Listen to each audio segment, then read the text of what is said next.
My goal for this lecture is to just reiterate what I taught you in class on heat engines and their efficiency, and also to show you and hopefully make sure that it's clear the connection between all of the PV diagrams and PV equals nRT, all of that, and the heat engine efficiency types of equations.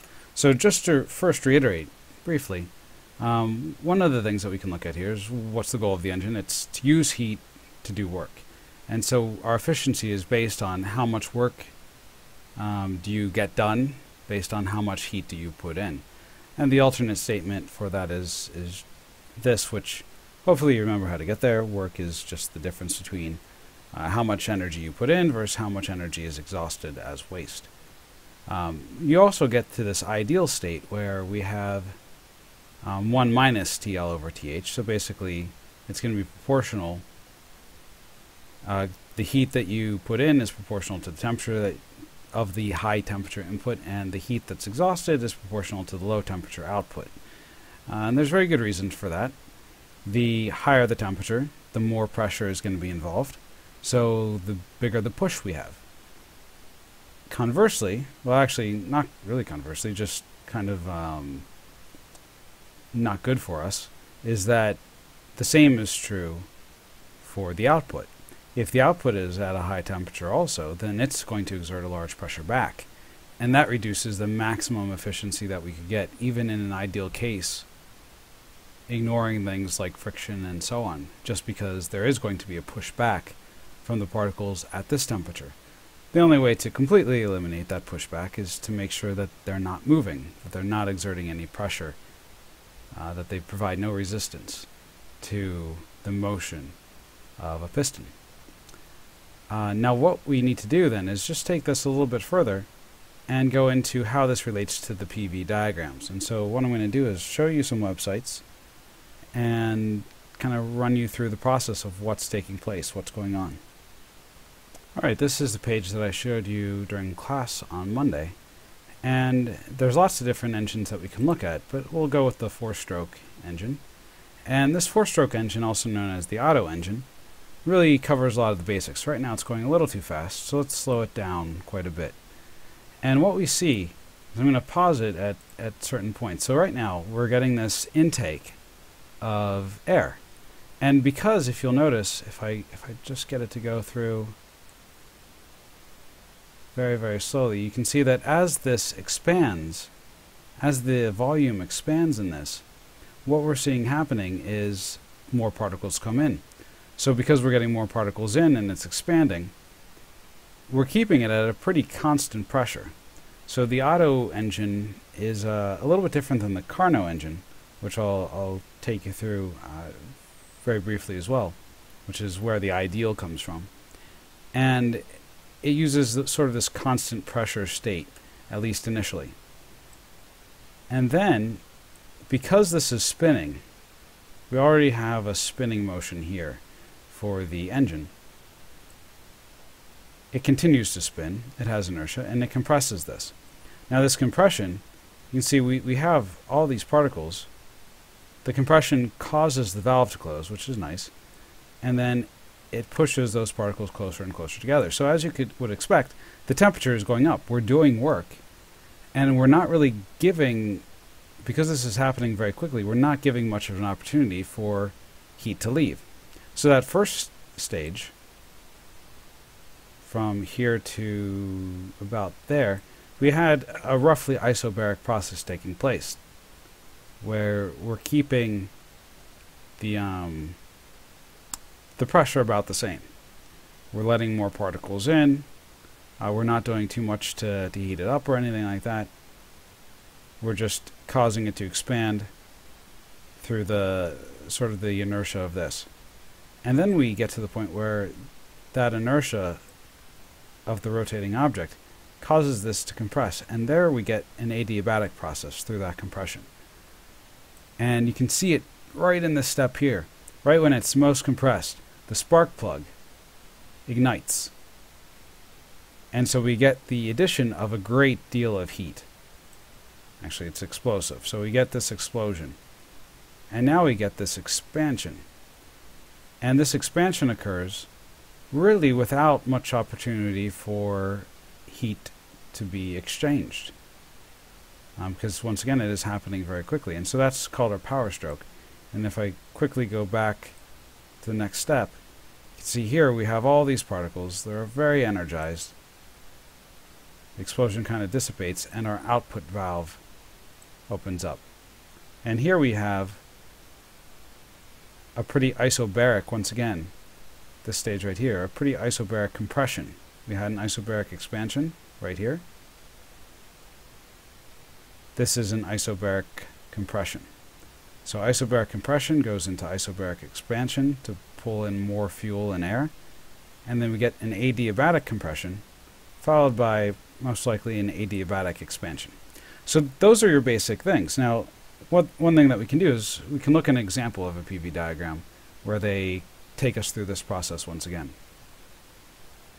Okay, here I have the Otto engine once again, and this is kind of a simplified version to what you saw over there. You've got an input and an output, an intake and an output valve, and here's your spinning crankshaft. And all that we'll do is initialize it so that we can start it, and then we'll start it. And you can see during this phase, I don't exactly like where they started it, but that's sort of an adiabatic compression. And then we get an adiabatic expansion. Oh, actually, that was good. Followed by the isobaric exhaust. So this is kind of in reverse order. So we're getting rid of the stuff, and now we're intaking the fuel. So intaking the fuel, and now we do the adiabatic compression. And right around here, there's going to be, let's see if we can catch it, isobaric heating, or I'm sorry, isochoric heating. And what they're saying here, this is where the ignition takes place. So this is a very, very brief stage. We've compressed it adiabatically. It's going to raise its temperature because we're compressing it. We're doing work to the gas, and no heat is able to leave. And then we ignite the fuel.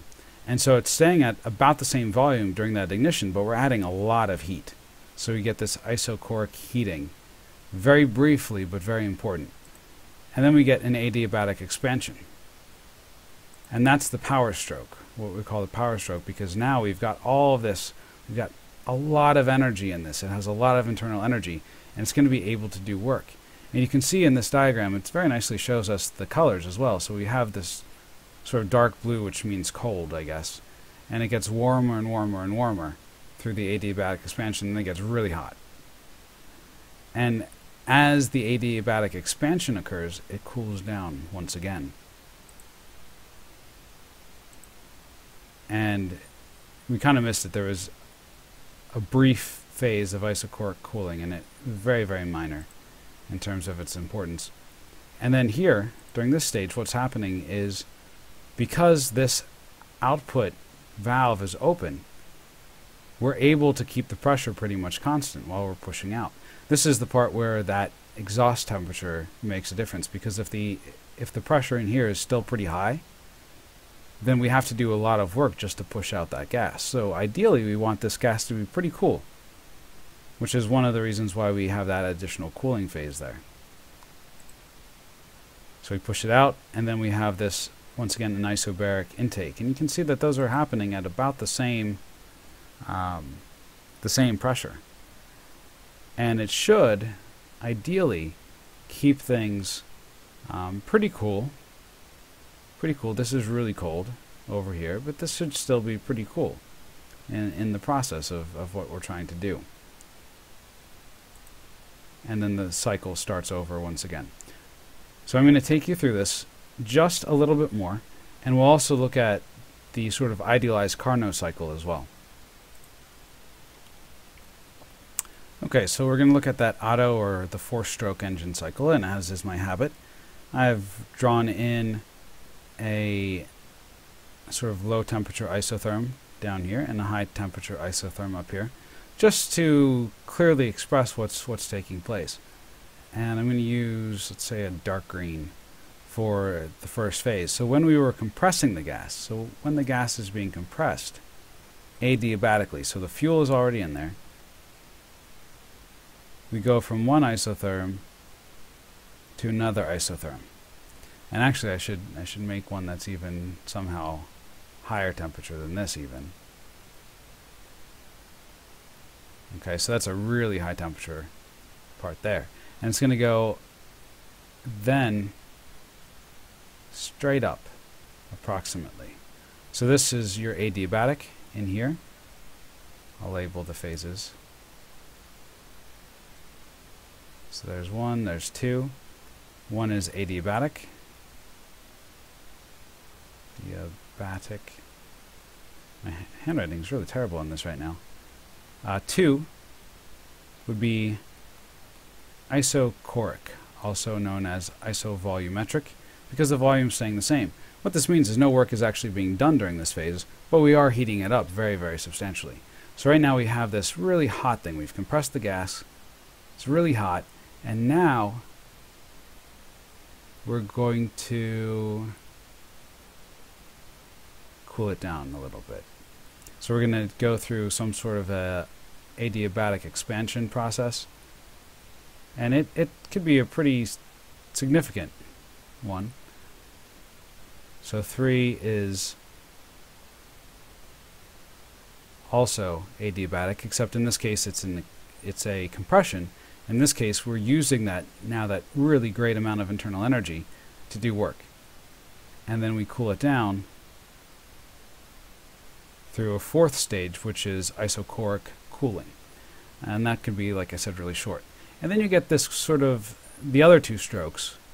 So these are 2 of the strokes. This is the sort of gear up, the ignition stroke, and here's your power stroke over here.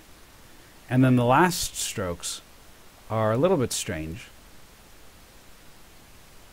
It's this one over this way and back.